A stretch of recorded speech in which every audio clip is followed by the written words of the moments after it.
કેમ છો વિદ્યાર્થીઓ? મજામાં છો ને બધા? તત્વજ્ઞાન ભણતા હશો તો મજામાં જ હશો કે મજા નથી આવતી? અરે તત્વજ્ઞાન ભણવાની તો એટલી મજા આવે ને જેટલી મજા બીજા વિષયમાં થોડી ઓછી આવતી હશે. ચાલો, અહીંયા આપણે ગાલા અસાઇનમેન્ટની અંદર તત્વજ્ઞાન વિષયમાં પ્રશ્નપત્ર 4 જોઈ ગયા. આજે આપણે પ્રશ્નપત્ર 5નો વિભાગ એ સોલ્વ કરવાના છીએ. ચલો જોઈ લઈશું ફટાફટ, ટાઈમનો વેસ્ટ કરવો નથી. વિદ્યાર્થીઓ, તમે મારી જોડે ભણો છો, ભણીને જતા રહો છો, એવું કરતા નહીં. અહીંયા આવી ગયા છો ચેનલની અંદર તો ચેનલને એકવાર સબસ્ક્રાઈબ કરી લેજો અને આપણા વિડીયોને બને ત્યાં સુધી લાઈક શેર કરી લેજો. ઓકે, ચલો હવે અહીંયા પ્રશ્ન 1 જોઈએ. નીચેનામાંથી કયું વિધાન જટિલ દ્વિશર્તી છે? ત્રીજી વાર પ્રશ્ન આવી ગયો, બહુ આઈએમપી છે, તૈયાર કરી લેજો. ને તૈયાર કરવાની જરૂર જ નથી, સમજાવી દઉં છું. જો અહીંયા તમને કયું છે દ્વિશર્તી? શું કહ્યું છે? દ્વિશર્તી, જટિલ દ્વિશર્તી.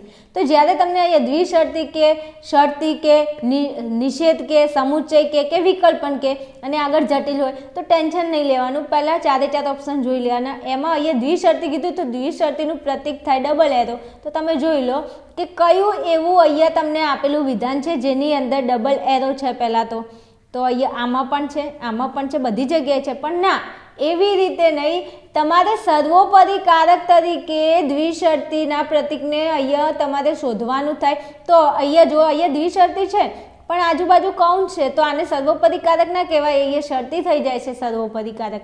હવે અહીંયા દ્વિશર્તી છે પણ એ કૌંસમાં છે એટલે આને સર્વોપરિકારક ન કહેવાય. સર્વોપરિકારક અહીંયા વિકલ્પન છે.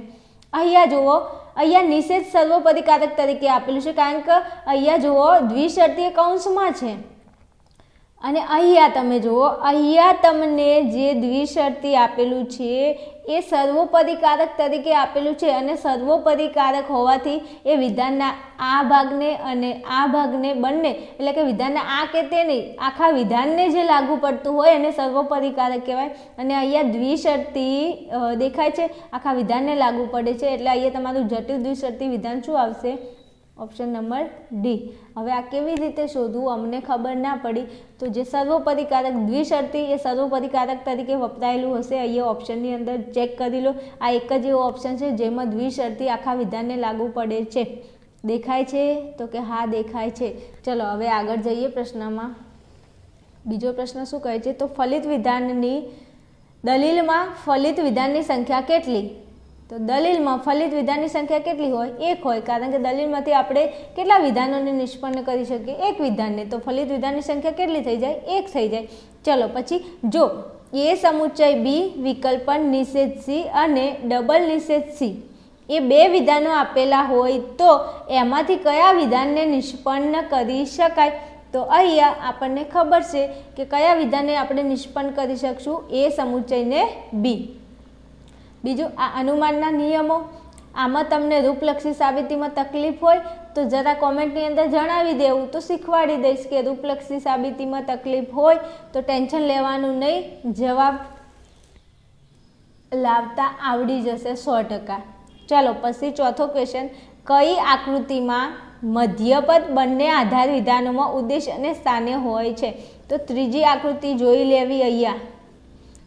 ચલો પછી 5મા ક્વેશ્ચનમાં જુઓ, જે.એસ. મિલ કારણના લક્ષણમાં કઈ બાબતો સમજાવે છે?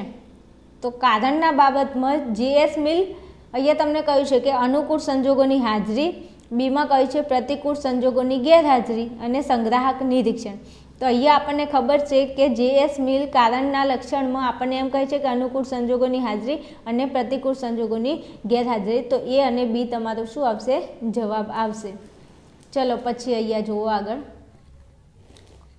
6થો ક્વેશ્ચન, વ્યાપ્તિની સમર્થન વિધિનું ત્રીજું સોપાન કયું છે? તો વ્યાપ્તિની સમર્થન વિધિઓ કેટલી? 4. કઈ? અન્વય પદ્ધતિ, વ્યતિરેક પદ્ધતિ, વ્યભિચાર ગ્રહ પદ્ધતિ અને સામાન્ય લક્ષણ પ્રત્યક્ષાનુભૂતિ. આ 4 તમારી જોડે વ્યાપ્તિની વિધિના સોપાન છે. તો તમને ત્રીજું કીધું છે તો ત્રીજા નંબરે કોણ છે? વ્યભિચાર ગ્રહ પદ્ધતિ. તો તમારો જવાબ શું આવશે? અહીંયા વ્યભિચાર ગ્રહ પદ્ધતિ. કોણ આવશે જવાબ? વ્યભિચાર ગ્રહ પદ્ધતિ. જો પ્રથમ સોપાન કહેતો અન્વય, બીજું કહેતો વ્યતિરેક, ત્રીજું કહેતો વ્યભિચાર ગ્રહ પદ્ધતિ અને ચોથું કહેતો સામાન્ય લક્ષણ પ્રત્યક્ષાનુભૂતિ. ઓકે, સમજી ગયા? હા, ચલો આગળ જઈએ. બીજું વિદ્યાર્થીઓ, હું તત્વજ્ઞાનની અંદર 1થી લઈ અને 4 ચેપ્ટર તમારી બોર્ડની એક્ઝામ પહેલાં અપલોડ કરવાની કોશિશ કરીશ. 100% ટાઈમ રહેશે તો તમે 1થી 4 ચેપ્ટર કમ્પ્લીટ વ્યવસ્થિત તૈયાર કરી લેજો. મારી જોડે એકવાર ભણી લેજો તો તત્વજ્ઞાનની અંદર તમે ધારો એટલા માર્ક્સ લાવી શકશો. આવું મારું માનવું છે. અને તમને જો ના મનાતું હોય તો જ્યારે ચેપ્ટર્સ નાખું ત્યારે એકવાર ચેક કરી લેજો, કારણ કે તત્વજ્ઞાન એક રોકડીયો વિષય છે અને તમે એના માર્ક્સ ના જવા દેતા એમ. ચલો આગળ જઈએ. ચલો 7મો ક્વેશ્ચન તમારી સ્ક્રીન ઉપર દેખાય છે? તો કે હા દેખાય છે. અને કેમ નથી દેખાતો? તો કયા ધનને શ્રેષ્ઠ ધન કહ્યું છે? કયા ધનને શ્રેષ્ઠ ધન કહ્યું છે? તો આપણને ખબર છે કે વિદ્યારૂપી જે ધન છે એ ધન કેવું છે? સર્વશ્રેષ્ઠ છે વિદ્યાર્થીઓ. એટલે વિદ્યા તમે તમારા લાઈફની અંદર, તમારા જીવનની અંદર આ વિદ્યા તમે જે તમારું ભણતર છે એ ક્યારેય વ્યર્થ નહીં જાય. એટલે ભણો છો તો પછી એવું વિચારીને ના ભણવું કે એકચ્યુઅલી આ અમારે શું કામમાં આવવાનું છે. અમુકને તો એવું હોય કે ભણે કોનું સારું થયું? બધાનું સારું જ થાય છે. પહેલાં એકવાર ભણો તો ખરા. ભણશો તો જિંદગીની અંદર કંઈક આગળ વધશો એમ. ચલો 8મો ક્વેશ્ચન. ઇન્દ્રિયોના વિષયરૂપ વસ્તુઓમાં આસક્તિનો અભાવ એટલે વૈરાગ્ય. વૈરાગ્યની વ્યાખ્યા છે કે ઇન્દ્રિયોના વિષયરૂપ વસ્તુઓમાં આસક્તિનો અભાવ એટલે વૈરાગ્ય. ચલો પછી 9મો ક્વેશ્ચન. હા દેખાય છે? હા દેખાય છે. જો 9મો ક્વેશ્ચન. બાઇબલ એ કયા ધર્મનો ધર્મગ્રંથ છે? તો બાઇબલ એ ખ્રિસ્તી ધર્મનો ધર્મગ્રંથ છે. પછી જૈન ધર્મનો ધર્મગ્રંથ કયો આવે વિદ્યાર્થીઓ? તો ગણપીટક આવે. શું આવે? ગણપીટક. અને બૌદ્ધ ધર્મનો આવશે ત્રિપીટક. અને શિન્તો ધર્મનો શું આવે? હલો, શિન્તો ધર્મનો ધર્મગ્રંથ શું આવે? તમે મને કોમેન્ટની અંદર જરૂરથી જણાવજો તો મને પણ ખબર પડે કે તમે લોકો એકચ્યુઅલી વિડીયો પૂરો જોવો છો કે નથી જોતા, કે વિડીયોને સ્કીપ કરીને જોવો છો. ઓકે ચલો પછી આગળ જઈએ. 10મો ક્વેશ્ચન દેખાય છે? તો કે હા યોગશાસ્ત્રની શાસ્ત્રીય રચના કોણે કરી હતી? તો યોગશાસ્ત્રની શાસ્ત્રીય રચના મહર્ષિ પતંજલિએ કરી હતી. કોને કરી હતી? મહર્ષિ પતંજલિએ. ચલો પછી આગળ 11મો ક્વેશ્ચન આ રહ્યો તમારી સ્ક્રીન પર. એક જ મિનિટ. હા હવે જો અહીંયા 11મો ક્વેશ્ચન. તો નીચેનામાંથી એકમુખી કારક ઓળખાવો. તો આપણને ખબર છે કે કારકો કેટલા વિદ્યાર્થીઓ? 5. કારકો કયા કયા? 5. 5 કારકો કયા કયા? નિષેધ, સમુચ્ચય, વિકલ્પન, શરતી અને દ્વિશરતી. એમાંથી એકમુખી કારક કહે તો એક જ આવશે. કયું? નિષેધ. કયું આવશે? નિષેધ. એકમુખી કારક કયું? નિષેધ. અને એમ કહે કે દ્વિમુખી કારક કેટલા? તો 4. કયા કયા? નિષેધ સિવાયના બીજા 4. તો કે સમુચ્ચય, વિકલ્પન, શરતી અને દ્વિશરતી એ આવશે દ્વિમુખી કારક. કેવા કારક? દ્વિમુખી. અને અહીંયા તમને એકમુખી કીધું હતું. એકમુખી એટલે એક મોઢું હશે. અહીંયા એમ કીધું કે એકમુખી કારક, તો એકમુખી કારક એટલે આ નિષેધને એક જ મોઢું હશે અને આ બીજા બધા જે 4 છે એમને 2 મોઢા હશે. દ્વિમુખી એટલે એમ નહીં ડોબા, એમ નથી. શું કીધું અહીંયા? એકમુખી એટલે એની વ્યાખ્યા તમને ખબર હોય તો કે નિષેધ એ એની જમણી બાજુએ આવેલા વિધાનને જ લાગુ પડે છે, માટે તેને એકમુખી કારક કહે છે. અને આ જે બીજા 4 કારકો છે એ તેની જમણી અને ડાબી બંને બાજુના વિધાનોને લાગુ પડે છે, એટલે એને દ્વિમુખી કારક કહે છે. સમજી ગયા? તો કે હા સમજી ગયા. ચલો આધાર વિધાનોના એક સમુચ્ચયમાંથી શું નિષ્પન્ન થાય છે? તો આધાર વિધાનોના એક સમુચ્ચયમાંથી ફલિત વિધાન નિષ્પન્ન થાય છે. શું? ફલિત વિધાન નિષ્પન્ન થાય છે. ચલો આગળના ક્વેશ્ચનમાં જઈશું વિદ્યાર્થીઓ. ચલો વિદ્યાર્થીઓ આગળના ક્વેશ્ચન ઉપર જઈએ. 13મો ક્વેશ્ચન. વિધિવાચક દ્વિધાનુમાનના નિયમને સંક્ષેપમાં કયા નામથી ઓળખવામાં આવે છે? મેં તમને કહ્યું હતું આગળના પ્રશ્નપત્રમાં કે અનુમાનના 8 નિયમોને તમે એકદમ કડાકડ તૈયાર કરી લેજો. એના નામ, એના સંક્ષેપમાં નામ, એના રૂપ તમે તૈયાર કરી લેજો, કારણ કે આ પરીક્ષાની અંદર પૂછાય જ છે. આપણને ખબર છે અનુમાનના નિયમો કેટલા છે? 8 છે. કયા કયા? એમપી, એમટી, એચએસ, ડીએસ, સીડી, સીમ, કોન્જ અને એડ. એમાં તમને અહીંયા કહ્યું છે વિધિવાચક દ્વિધાનુમાનના નિયમને ટૂંકમાં શું કહેવાય? તો એને સીડી કહેવાય. શું કહેવાય? સીડી. હવે તમારે એમ યાદ રાખવાનું, જો પરીક્ષામાં ભૂલાઈ જતું હોય તો તમારે અહીંયા ધ્યાન રાખવાનું કે વિધિ સીડી ચડે છે. શું? વિધિ સીડી ચડે છે. તમારી કોઈ બેન છે ને, બેનનું નામ છે વિધિ. વિધિ શું કરે છે? સીડી ચડે છે. તો નિયમ યાદ રહી જશે ફટાફટ, અને હાલ યાદ રહી જ ગયો હશે. અહીંયા તમને કહ્યું છે ડીએસ. ડીએસનું નામ શું થાય?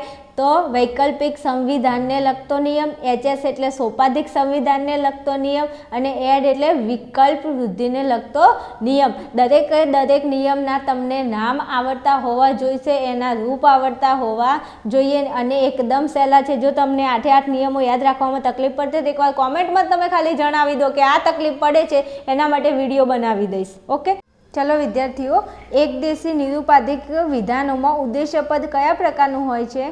તો એકદેશી નિરુપાધિક વિધાનોમાં ઉદ્દેશ્યપદ અવ્યાપ્ત હોય છે. કેવું હોય છે? અવ્યાપ્ત હોય છે.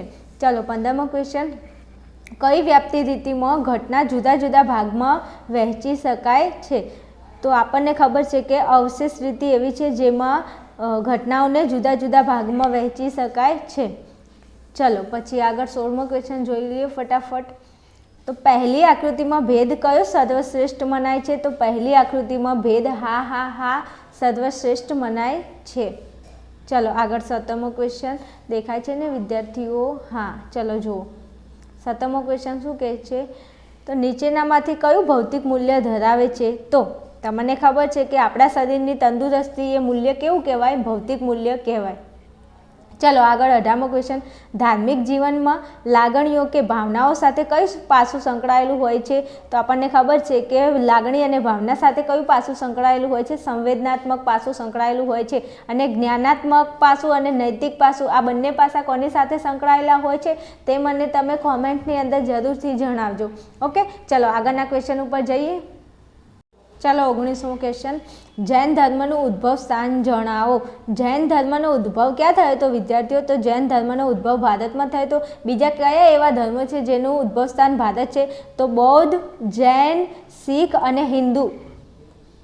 બૌદ્ધ, જૈન, હિન્દુ અને શીખ, આ 4 ધર્મો એવા છે જેનું ઉદ્ભવ સ્થાન કોણ છે? આપણો ભારત દેશ છે. ચાલો પછી 20મો ક્વેશ્ચન, 5 યમોમાં મુખ્ય યમ કોને કહેવાય? તો 5 યમોમાં આપણને ખબર છે કે મુખ્ય યમ કોને કહેવાય? અહિંસાને કહેવાય. કોને કહેવાય? અહિંસાને કહેવાય. ચલો વિદ્યાર્થીઓ, આપણે 20 ક્વેશ્ચન પૂરા કર્યા છે. હવે આપણે બીજું આગળ વિડીયોની અંદર આપણે બીજું પ્રશ્નપત્ર જોઈશું. ત્યાં સુધી તમે લોકો જોતા રહો આર્યન ક્લાસીસને. બીજું તમને મારા વિડીયો થોડા પણ હેલ્પફુલ થતા હોય તો તમે વિડીયોને અવશ્ય બીજા વિદ્યાર્થીઓ સાથે શેર કરશો અને આપણી ચેનલને સબસ્ક્રાઈબ કરી લેશો. અને બીજા તમારા જે પણ વિદ્યાર્થીઓ છે જેમને ક્યાંક ને ક્યાંક તત્વજ્ઞાનમાં તકલીફ પડે છે તો અવશ્ય એ લોકોને આપણો વિડીયો શેર કરજો. ચલો મળીશું એક નવા વિડીયોમાં. ત્યાં સુધી જોતા રહો આર્યન ક્લાસીસ. જય હિન્દ, જય ભારત.